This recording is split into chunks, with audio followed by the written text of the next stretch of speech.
गांव की चाउमीन। गांव में चाउमीन का चलन अभी अच्छे से नहीं आया था, लेकिन सुरेश शहर से चाउमीन बनाना सीख कर गांव में ठेला लगाता है। अरे ये केचुआ है क्या भैया? कैसे खाया जाता है? अरे नहीं नहीं, ये चाउमीन है। चाउमीन शहर में खाया जाता है। कितने की दे रहे हो सुरेश? 10 रुपए की प्लेट भरकर। तभी वहां शहर से पढ़ा एक लड़का आता है। जरा एक प्लेट चाउमीन तो देना। सुरेश उसे चाउमीन देता है। उसे चाउमीन खाता देख गांव वाले भी उससे चाउमीन ले लेते हैं और खाने लगते हैं। अरे वाह सुरेश भैया, कमाल की बनाए हो। 2 प्लेट मेरे बच्चों के लिए भी पैक कर दो। बस फिर क्या था, सुरेश का ठेला लगता है और चाउमीन खरीदने वालों की लाइन लग जाती है। तभी वहां से गांव का साहूकार होकर गुजरता है। और ये क्या भीड़ लगी है? लगता है झगड़ा हो गया है गांव में। चलूं मैं अभी तो मजे ले लूं। अरे कहाँ है, इतनी भीड़ लगी है यहाँ? लड़ाई हो गई है क्या? अरे साहूकार साहब, ना ना ना, कोई लड़ाई ना हुई है। ये तो सुरेश की दुकान है चाउमीन की। हम लोग चाउमीन खाने आए हैं, आप भी खाइए ना। साहूकार चाउमीन खाता है और सुरेश की तरफ देखता है, जो सारे दिन के पैसे गिन रहा होता है। अरे सुरेश, क्या लागत है इस काम की?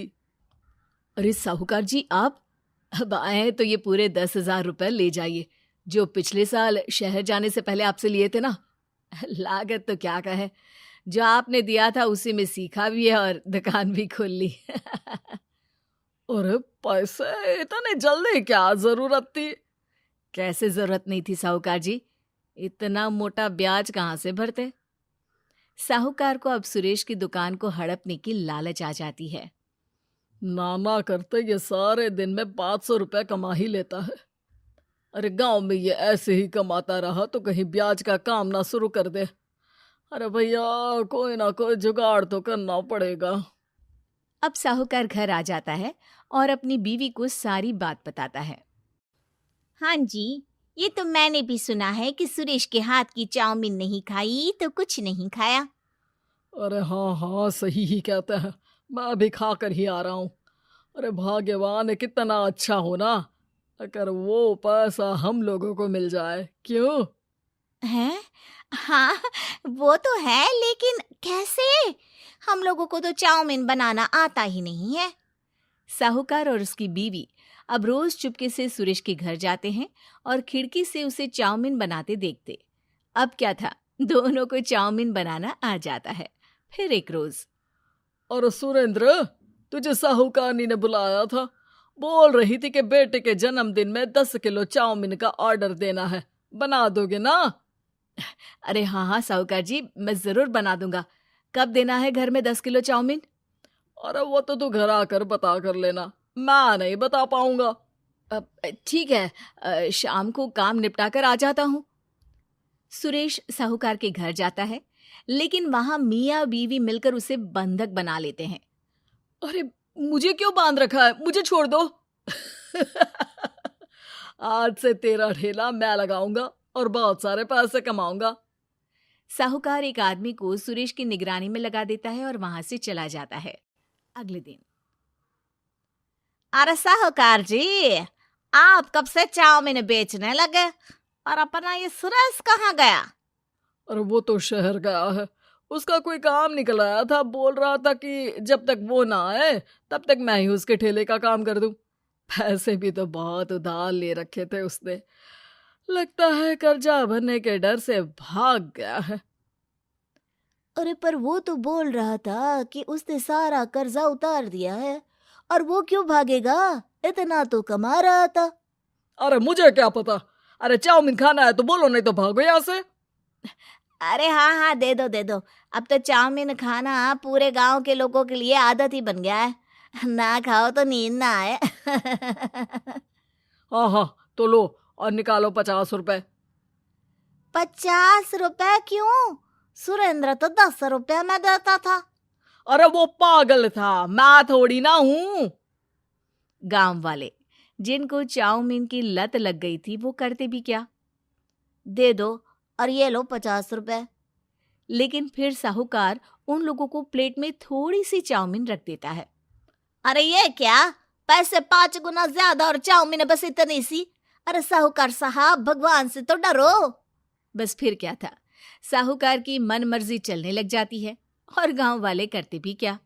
एक रोज मुझे तो लगता है कि सुरेश को साहूकार ने मार डाला होगा, क्योंकि उसका काम इतना अच्छा चल रहा था, फिर वो क्यों जाता, और वो भी साहूकार के हवाले दुकान करके। ना बाबा ना। अगले रोज भाग्यवान, देखो तो जरा, इस सुरेश भी ना कितना पागल था। जिस काम से वो ज्यादा पैसे बना सकता था, उससे इतने कम पैसे छाप रहा था। 50 रुपए प्लेट में भी गांव वाले खूब खा रहे हैं चाउमीन। हाँ जी, और जितने में वो लोगों को 10 प्लेट खिलाता था भर भर कर हम लोग उतने में 20 प्लेट बना रहे हैं। क्यों जी? वहीं सुरेश रोज भगवान से मांगता कि बस एक बार वो किसी तरह वहां से निकलने में कामयाब हो जाए, लेकिन उसकी हर कोशिश नाकामयाब होती। फिर एक दिन, अरे भाग्यवान, ऐसा कुछ करो कि चाउमीन बनाने का खर्चा आधा हो जाए, जिससे हम लोगों को और मुनाफा हो। ना जी, मुझे तो कोई तरकीब ना सूझ रही। अरे सुनो, एक काम करते हैं, चाउमीन बनाने में जो सब्जी लगती है वो मंडी में लेने तुम देर रात चली जाना। तब तक वो सारी सड़ी गली सब्जी जो दुकानदार वहीं फेंक जाते हैं, वो उठा कर ले आना फ्री में। अरे वाह जी वाह, आप तो बहुत समझदार हैं जी। बीवी वैसा ही करती है, लेकिन अब लोग चाउमीन खाते तो मुंह बनाकर। फिर एक बार, अरे राम राम राम, ये पेट में दर्द काहे हो रहा है? आई, आई, आई, आई, आई। हाय रे हाय, मेरा भी पेट दर्द के मारे फटा जा रहा है। सभी को शक हो जाता है कि उन लोगों को चाउमीन खाने से ही ये बीमारी हो गई है। वहीं दूसरी तरफ जो आदमी सुरेश की निगरानी कर रहा था, वो सो रहा होता है और मौका देखकर सुरेश वहां से भाग जाता है। सुरेश गांव वालों के पास जाकर उन्हें सब कुछ बता देता है। बस अब क्या था, साहूकार के घर पुलिस पहुंच जाती है। चलो, तुमने गांव के लोगों को खराब सब्जी वाली चाउमीन खिलाकर बीमार किया और सुरेश को बंधक बनाया। तुम्हें इसीलिए हम गिरफ्तार कर रहे हैं। साहूकार को पुलिस ले जाती है और फिर अगले दिन से सुरेश का ठेला गांव के बाजार में लग जाता है, जहां अब पहले से ज्यादा भीड़ होती है।